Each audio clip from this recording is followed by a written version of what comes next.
All right, so we're here with the G87 M2. We're gonna start fixing the car. First steps are wheel spacers and suspension because the wheel gap is horrible and so is the wheel fitment. Part one of the video, we're gonna walk you through the different spacer choices and options that we recommend. We're gonna show you like a standard setup that we would go with, or we're gonna show you a more aggressive setup for people that really want that super flush fitment. Then we're gonna take you through lowering the car, choosing the ride height in comparison with the spacers, and show you what springs and spacers do to the car and how it transforms. So let's dive into the spacer profile now.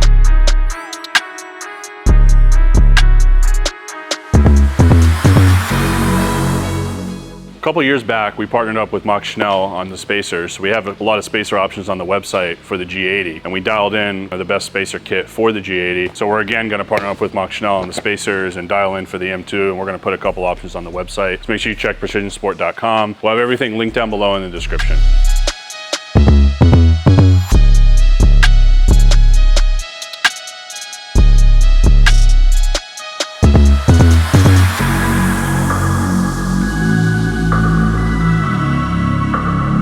We have 4 different pair of spacers on the car. This is what we think is gonna be the best fitment standard for people that are staying with the stock suspension and everything. So this is a 15 in the rear, 15 millimeter, and a 12 millimeter in the front. This is typical kind of G80, G8X spacer fitment. Tire sits nice and flush to the fender, especially for a stock wheel, which a lot of people are installing spacers on stock wheels. That's what this is for. The aesthetic of it definitely changes the whole outlook of the vehicle. Before, the tires just kind of sunk in. The 12s in the front and the 15s on the rear, it kind of makes more of a statement. I mean, it makes it look like it should have looked from BMW, and that's kind of what, yes. You know, we're correcting it, but we're not trying to go crazy. They do really look sunk in from the factory, which I'm sure you guys saw with the other shots. Let's go to the other side where we actually went more aggressive with the spacers to kind of show the comparison of it. This has more of like an aftermarket look or a poke kind of look. And this side is an 18 millimeter in the rear, yep, and a 15 millimeter in the front.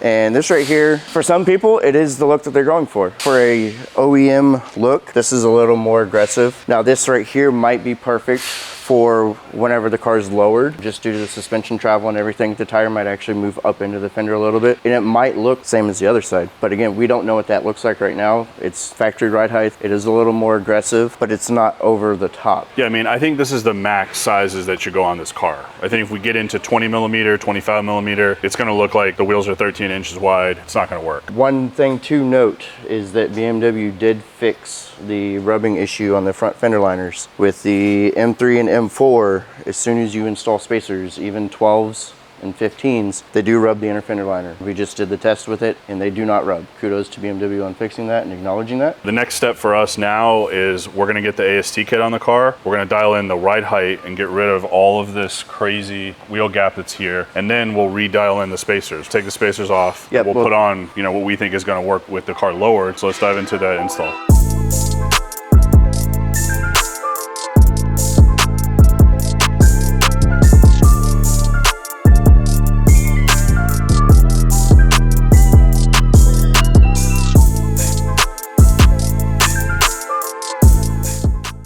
All right, so Adam is just about halfway done with the ALS kit, and I wanted to take the opportunity to kind of show what a sleeve kit is, what an ALS kit is, and how it installs. So this is a stock front damper for the car, and this is the stock lower perch. So at the top is the rubber mount that's factory on every BMW. So what happens is we disassemble it, and then we press. This is pressed onto the stock damper here. We unpress this, the bottom perch, which is a non-adjustable perch. It's where the stock spring sits. And then the adjustable perch, the AST one, presses on in its place, and it has a couple set screws here. It's actually clocked the same as that. So we actually mark the shocks, we mark where it's clocked so it matches, and then this is set screwed on, and now this is an adjustable perch. We can run the AST springs, so it goes on just like factory, but it makes it adjustable. So you retain the stock damper, you retain the ESC or the EDC, now you have adjustable springs. So he's gonna finish this up, and then we're gonna show you guys what it looks like on the ground with the spacers, and we'll go from there.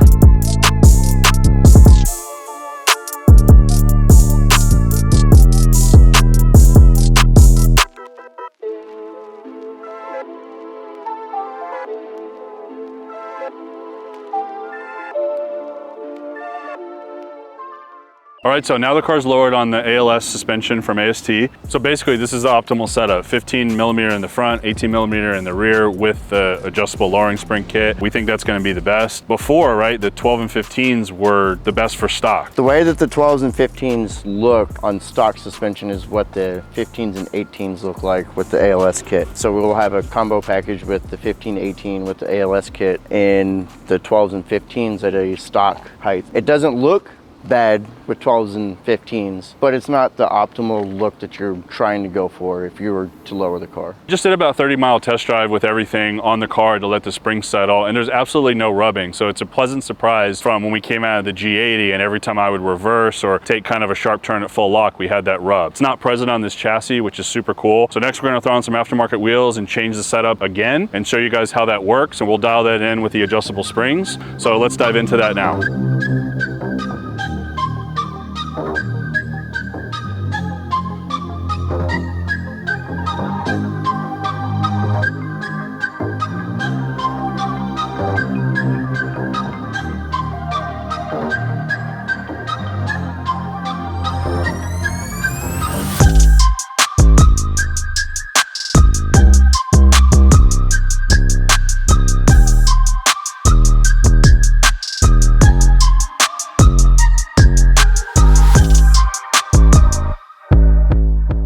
So here we are, guys. This is now with Titan 7 TS5s. These are 20 inches all around, 20 by 10 in the front, 20 by 11 in the rear. These are our demo set for our G80 that we ran right in the beginning when we were doing some development with Titan 7. So we knew they would probably work, but we did verify that they don't rub with 20s in the front at all, even with the AST ALS kit. These are also powder coated a specific lighter silver color that I chose to kind of match with the Zanzibar blue. We're gonna show you guys later on some finishes from Titan 7, like Wicked Black and some other off-the-shelf choices from them. You guys can order straight from our website. So that pretty much sums up phase one for us on this vehicle. We wanted to fix the fitment. We wanted to get some wheels on it and have a better stance, better look overall. And I think a lot of people are realizing that the new M2 design looks amazing, especially with aftermarket mods. So we have a lot of stuff in the future that we're working on. I have a whole shelf of parts for this car, from Eventury to CSF to Keys Motorsport. We also have some Motons coming for this. So stay tuned in future videos. We're gonna put 4 or 5 videos together on the build of this and show you guys what the best choices are, why we chose those brands, the partners that we work with, and why. So stay tuned. We'll see you next time.